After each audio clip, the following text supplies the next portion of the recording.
மகிழ்ச்சி என்ற உணர்ச்சி இல்லாவிட்டால் வாழ்க்கை சுமக்க முடியாத பெரிய சுமையாகிவிடும்.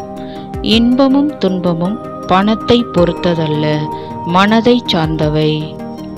நல்லவராய் இருப்பது நல்லதுதான். ஆனால் நல்லது கெட்டது தெரியாத நல்லவராய் இருப்பது ஆபத்தானது.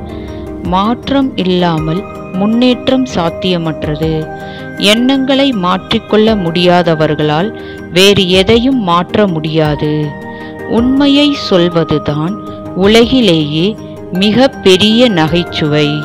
தனக்கு தெரிந்தவற்றை மட்டும் மனிதன் பேசுவானாகில் உலகில் அமைதி நிலவும். வீடியோ பிடிச்சிருந்தா லைக் பண்ணுங்க, ஷேர் பண்ணுங்க, கமெண்ட் பண்ணுங்க, சப்ஸ்கிரைப் பண்ணி சேனலுக்கு சப்போர்ட் பண்ணுங்க. ஆல்ரெடி சப்ஸ்கிரைப் பண்ண எல்லாருக்கும் ரொம்ப தேங்க்ஸ். இந்த நாள் இனிய நாளாக அமைய வாழ்த்துக்கள். நன்றி.